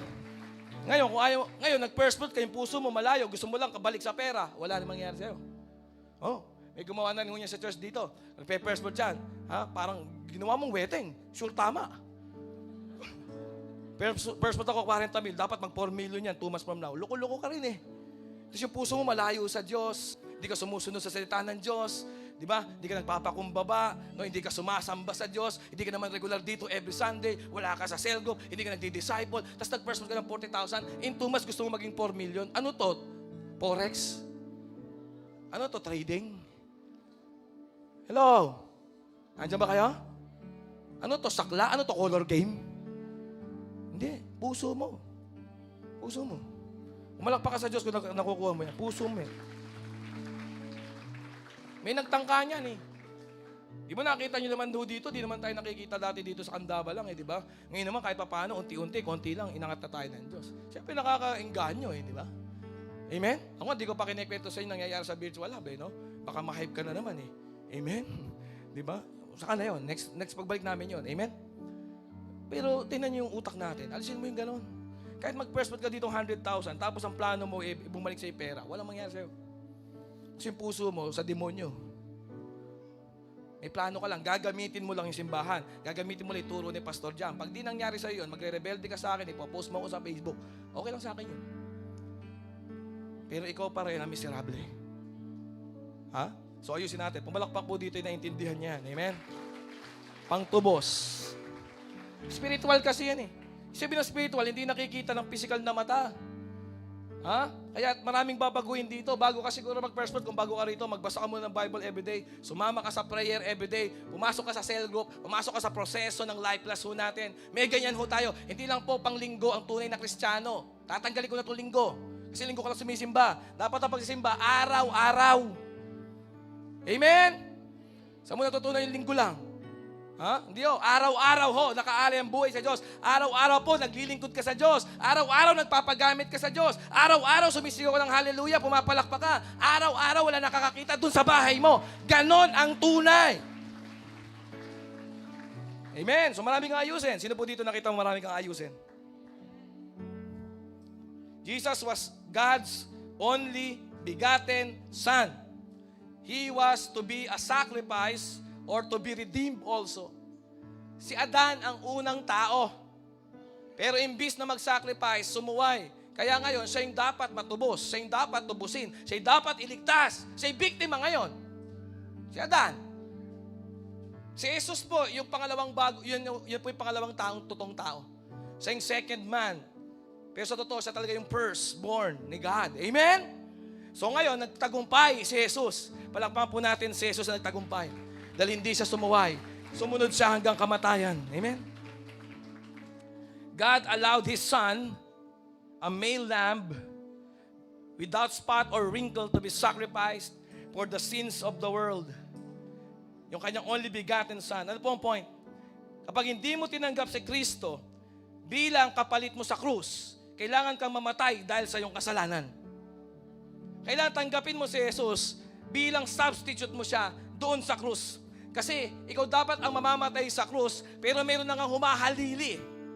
Pero kailangan mo tanggapin si Jesus sa buhay mo. Nasaan na yung substitute sa cross? Kung ayaw mo yon, kailangan kang mamatay dahil sa iyong kasalanan. Dahil the wages of sin, ang kabayaran, ang pasweldo, sa ginawa mong kasalanan, natatanggapin mong sweldo sa ginawa mong kasalanan, kamatayan. Romans 6:23. But Jesus paid the bill for us to be redeemed from the power of sin and darkness. Binayaran ni Jesus yung dapat pagbayaran. At dahil sa krus ni Kristo, tayo po ay malaya, tayo may buhay na walang hanggan, namumuhay ka na kay Kristo, tinigil mo na yung pamumuhay sa kasalanan, pinatawad ka sa kasalanan, kaya hindi mo na kailangan ipagpatuloy ang buhay sa kasalanan. Pamalakpak sa Diyos na nakakuha niyan. May mga tao din nakukuha. Kasi kailangan mo na maniwala, may kabayaran ng kasalanan, kamatayan. At kailangan mo tanggapin si Kristo. Siya yung humalili sa'yo, imbis na ikaw ang patayin. Kaya tanggapin mo si Kristo sa buhay mo bilang Panginoon, tagapagligtas, ibigay mo ang buhay mo kay Kristo, unahin mo siya. Tandaan niyo po, yun ang nangyari dahil mayroong first fruit ang Diyos Ama, si Jesus. Whatever is done with the first, determine what happens to the rest. Kung anong gagawin mo sa first, will determine what will happen to the rest. Sundan ho natin ito. Si Isaac po, pinirst fruit ni Abraham. Ano nangyari po? Bilang first fruit po ni Abraham si Isaac, at marami pa siyang first fruit si Abraham, he always give his tithes. Ang tithes po, first fruit din ho yan every month. Ano po? 10% po ng lahat. No? Ginawa po ni Abraham yan. As firstborn, binigay po ni Abraham si Isaac. No? It's either pangtubos o tutubusin si Isaac. Pero naialay po ni Abraham si Isaac sa altar. Kaya nagpadala po ang Diyos ng lalaking tupa, ram, na nakagapos po yung kanyang horn. At ito po yung ginawang pang-worship noong time na yon. Kaya pag ang purse mo, nakita niyo po, naialay mo, your purse, pag naibigay yan, when first fruit were given, it brings a mighty harvest. Kagaya po ng ram na pinadala ng Diyos Ama. Opo, palakpakan po natin ang Panginoon. Yes. When the first fruits were given, it brings a mighty harvest. Sabi mo, mighty harvest. Sige, taas mo yung kamay mo. Amen? Isang kamay lang. I-receive mo. I will have a mighty harvest this year.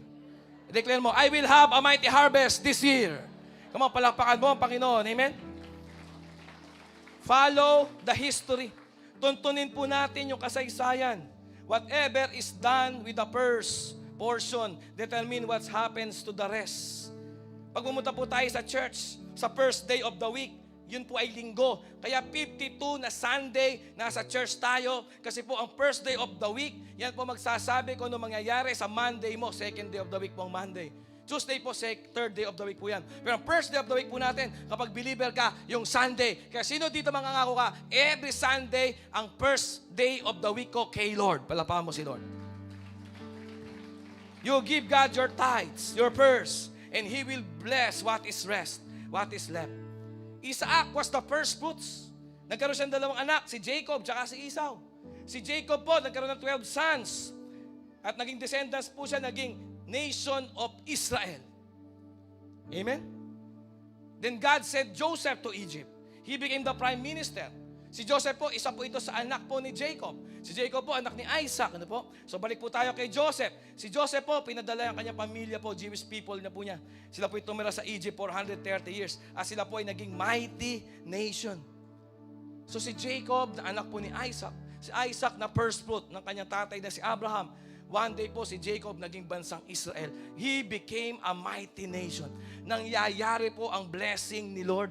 Nangyayari po ang mighty harvest. Magiging mighty nation ang pamilya mo if you will be a follower, a covenant keeper ng principle ng purse. Kung anong gagawin mo sa first fruit will determine the guarantee of everything. Kung anong gagawin mo sa purse, it will guarantee kung anong mangyayari sa everything. Winasak mo yung purse, guarantee siya. Wasak din ang next, ang second, ang fourth, ang fifth. Tandaan niyo po, nangyayari dito sa reverse. It work also in reverse. If you refuse, kung ayaw mo, okay? Kung ayaw mo ng isang tao na unahin si God, hindi nito mapipigilan ang Diyos na maging first. First pa rin si Lord. Amen. Hindi maapektuhan ng Diyos kahit di mo siya unahin. Una pa rin siya talaga. Amen. Ang apektado lang ikaw kasi nagre-release ka ng judgment of God sa buhay mo. Kapag hindi mo siya inuna. Pag hindi mo inuna ang Diyos, una pa rin ang Diyos. Amen. Pero ikaw na hindi umuna sa Diyos, nagpapakawala ka ng paghatol o judgment sa buong buhay mo. It releases a curse upon everything you put your hands to for the rest of your life until you get your act together back. Until you obey back to God. Until you abide to the principle of God. Until. So nakasumpa ka hanggang sa magbigay ka uli ng pag-una mo sa Diyos. Pag nag-alay ka uli ng simbolo ng pag-una mo sa Diyos. Kapag inuna mo uli ang Diyos, doon lang uli aayos ang lahat. Hanggat hindi mo inuuna ang Diyos, nakapasa ilalim ka sa judgment at sumpa. Palakpakan natin ang Diyos, naintindihan natin. Hanggat hindi mo inuuna ang Diyos. It means you need to be buy back from destruction by obeying the law of the first. Wow. You need to be brought back. Kailangan kang bilhin muli sa pagkawasak. Kailangan kang alisin uli sa pagkawasak. Paano? Sa pamamagitan ng pag-obey. Sabi mo, obey. Obey sa law ng first. Sa Bible po, sa Joshua chapter 6, pagdating po ng Israel sa Promised Land, may unang city. Sabi mo nga, first city. Jericho yon. Jericho. Then yung pangalawang city na kanilang dapat conquerin, napakaliit lang. Sinlaki lang po ng Kandaba. Yung Jericho po, fortified walls na city. High-tech po. Yun yung first city. Yung second city, maliit lang. Pangalan po ng second city ay Ai. Pangalan ng next city ay Ai. Okay. AI. Yun po spelling sa Bible. So, ang AI po galing sa Bible talaga. Amen. Ai. So, maliit na city lang po yung Ai. Yun yung second city. Dito muna tayo sa first city, sa Promised Land. Na i-conquer po ng Israel. Jericho. Sabi mo Jericho. No? So, nangyari po dito ay alam ng buong Israel na lahat ng una kay Lord. Kaso po meron po isang disciple dito, may isa po member dito, si Akan. Sabi mo nga Akan. Tinago po niya yung first fruit niya. 430 years pong slave ang Israel sa Egypt, nakalaya sila. 40 years na naglakbay po sa disyerto. No? And this time po nasa Promised Land na. Sabi mo nga Promised Land. Pero sa Promised Land, mayroon pong laban doon. May conquer doon, may conquest doon. First city po, yung Jericho. Tandaan niyo po, lahat ng first kay. Sabi mo, lahat ng first kay Lord. Sige, sigaw mo. Lahat ng first kay Lord. Isa pa, lahat ng first kay Lord. Isa pa malakas, lahat ng first kay Lord. Palapaan mo ang Panginoon, okay? Ngayon, to make the long story short, Joshua chapter 6, bumagsak yung walls, miraculously. Kinonquer po nila Joshua, si Joshua leader, kasama yung 12 tribes ng Israel. Yung Jericho, Nakuha po na yung mga gintot pilak. Kaso si Akan, nagsubi. Sabi mo sa katabi mo, huwag kang magsusubi, damay ako. Tinabi po ni Akan. Joshua 6 verse 18, sabi ni Lord, but keep away from the devoted things so that you will not bring about your own destruction by taking any of them. Devoted things, lahat ng bagay sa Jericho. Bakit? First city ang Jericho. Sa pamamagitan ng miracle power ng Diyos na si Yahweh, bumagsak yung defensive wall ng Jericho, madaling napasok ng Israel, kaso yung isang sundalo na si Akan, nagsubi ng ginto at pilak, tinago niya sa bahay niya. Dapat dadalhin lahat yun kasi sabi nga, but keep away from the devoted things. Ano sabi ni Yahweh? Keep away from the devoted things. Parang sinabi ng Diyos din kay Adan, kay Eva, blessed na kayo dito sa Eden. Well provided lahat. Di kayo magkakasakit. Pero keep away from the devoted things, yung first fruit. Parang sa Genesis. Sounds familiar. Amen? Dito po, tingnan niyo po, Joshua 6:18. Sabi ni Lord, huwag yung galawin yung devoted things so that you will not bring about your own destruction. Sino nagdala ng sarili mong pagkawasak? Ikaw. Pagka ginalaw mo yung devoted things, ikaw nagdadala sa sarili mo ng sarili mong pagkawasak so that you will not bring about your own destruction by taking any of them. Otherwise, you will make the camp of Israel liable to destruction and bring trouble on it. Verse 19, all the silver and gold and the articles of bronze and iron are sacred to the Lord. Sabi mo sa katabi mo, sacred to the Lord. Must go into the treasury. Ginalaw po ni Akan yung isang sundalo. Tagumpay. Ano yung nangyari? Yung next na city, maliit lang, Ai. Napakaliit lang, sila ng Kandaba. Hindi nila natalo. Dinurog sila ng maliit po na city ng Ai o Ai. Nagalit si Joshua, sabi niya, anong nangyari? Buong Israel, naiintindihan nila yung law of the purse. Naiintindihan nila yon. They understood that everything in Jericho, sa first city, sabi mo first city, it belongs to the Lord. Keep your hands out of it because God will give you everything else that comes after it. Huwag nating galawin yung first city, yung firstborn, yung first son, yung first fruit natin, huwag nating galawin. Kasi lahat ng susunod, atin na lahat yun. Ay, walang tao dito. Woo! Hallelujah. Keep your hands out of it because God will give you everything else that comes after it. Sino po dito hintayin mo yung comes after it? Yung buong Jericho, per city, sa akin lahat yan, sabi ni Yahweh. Pero ang daming city dyan. 70 plus city meron dyan. Sa iyo lahat yon. Woo! Hallelujah. Amen. Lahat ng sa Israel, na-gets nila. Maliban sa isang tao na si Akan. Buong Israel, 2 million sila doon. Na-gets nila yon. Mayroong isa doon, hindi nakakuha. Feeling niya mas matalino sa iba, si Akan. Sino dito feeling mo mas may alam ka kaysa sa pastor? Parang gano'n. Mas may alam ka para sa mga biblical principles sa spiritual. Di ka nagbabasa ng Bible, mas may alam ka sa spiritual? Di ka nagpe-pray? Pag nagkapera ka, dinadala mo sa sabong, sa loto, tinataya mo, nag-iinom ka, nag-aala ka, tapos sasabihin mo, mas may alam ka sa mga bagay na spiritual. Yung katabi mo naman, naniwala sa'yo. Come on now. Nakataniwala sa'yo, katabi mo. Pares kayo napahamak. So si Akan ganon, naniwala yung misis niya, naniwala yung kanyang mga anak. To make the long story short, nahuli sila.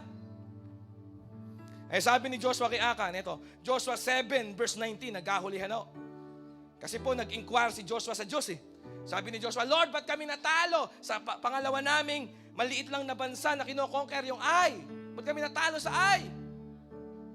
Sabi ni Joshua, sabi ni Lord, tumayo ka dyan. Merong kasalanan sa kampo nyo, sabi niya. Sinurse po nila yung 12 tribo at nakarating po sila sa tribo ni Akan, sa clan ni Akan, then sa pamilya ni Akan. Joshua 7 verse 19, then Joshua said to Akan, my son, give glory to the Lord, the God of Israel, and honor Him. Tell me what you have done, do not hide it from me. Sabi po ni Joshua. give God the glory. That means the things you have stolen, give it back. Siguro kung hindi ka pa born again for the last 20 years, 20 years ka na nagnanakaw ng para sa Diyos. Sino aamin dyan? Amen. Palakpakan mo si Lord. At least magkakaroon na ng revival sa spiritual life mo talaga. Kasi nagpapakatotoo ka, umaamin ka talaga, ang tagal mo na nakikinig sa salita ng Diyos, wala kang ginawa. Wala kang isinagawa. Wala kang sinundan. Yan po yun. Sabi niya po dito, Achan have stolen the glory of God because he took the things that belongs to God. The result was that Achan, his wife, his sons, his daughters, his livestock were stoned to death by all of Israel. Pinagbabatukal po sila hanggang sa mamatay. And they stuck their bodies in a pile and burned them. So namatay na sila sa kakabato ng buong Israel. Pinagpatong-patong yung katawan nila, buong pamilya. Si Achan, yung asawa niya, yung misis niya, yung kanyang mga anak na lalaki, anak na babae, lahat ng kanilang ari-arian, lahat ng alaga nilang hayop, pinagpatong-patong yung katawan, tapos sinunog. Sinunog. Purge. Pinurge po. Burn them with fire to purge Israel of the sin of taking what belongs to God. Ano yung kasalanan nila? The sin of taking of what belongs to God. Kinuha mo yung para sa Diyos. Lahat ng una para sa Diyos. Kaya dapat si Jesus na pangtubos sa iyo kasi una siya. Tatanggapin ng Diyos lahat ng una. Amen. Think about that story. Isang tao lang ang nag-disobey, buong bansa ang natalo, nag-suffer ng consequence.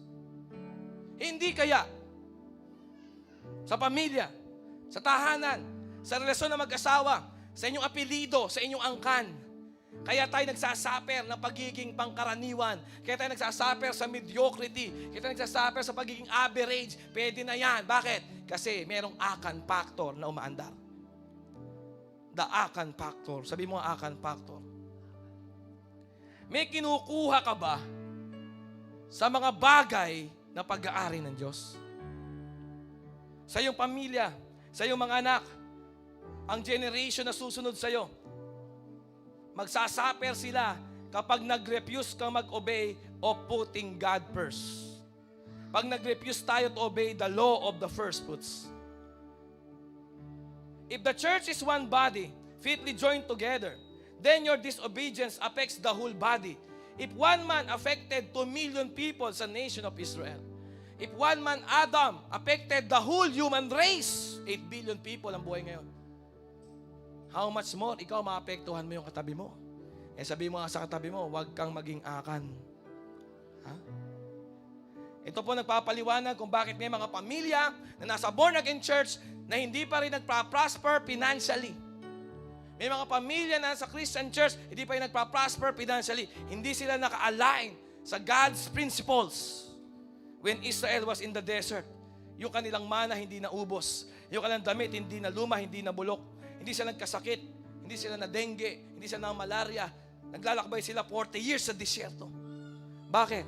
Kasi nga po naka-align sila sa plano ng Diyos. God's abundance will be withheld for the people who refuse to honor Him as first. God's abundance. Sabi mo sa katabi mo, God's abundance.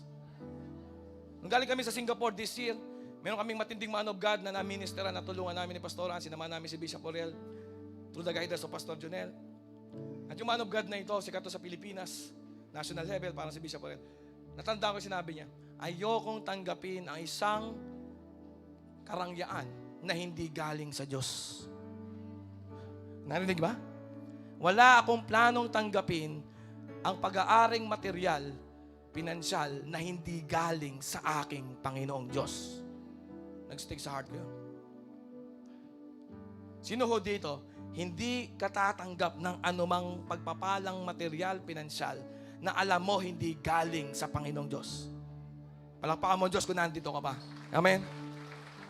Kasi yung mga relihiyoso lang, gusto na umuwi niyan. Amen? Buti na lang, hindi ka na relihiyoso. Amen? Palakpakan mo ang Diyos kung hindi ka relihiyoso. Ha? Walang magical prayer ho dito. No? Glory City Church, batang church tayo. 80s natin ito ginagawa. Amen? Kung 80 years ago hindi tayo napigilan, lalo ngayon. Kasi alam natin, ito magpapabago sa ating buhay. Ito Ito nagpapabago sa ating pamilya, yung ating pagiging pag-obey, pag-put God first, at ito magpapabago sa kandaba. May mga nandito ngayon, manunood lang sila. Titingnan lang nila. Pero tayo na nandito, we abide, we obey, we align. And alam natin, one day, we will receive God's abundance. God's abundance will not be withheld. Hindi mapipigilan ang God's abundance sa mga taong nag-o-honor sa Kanya sa pamamagitan ng pag-una sa Kanya. God's will for you ay magkaroon ka ng glorious life with Jesus. Maraming salamat sa iyong panonood dito sa ating YouTube channel. Huwag mong kalimutan mag-subscribe sa Glorious City Church YouTube channel. Have a blessed life, family, finances, and future.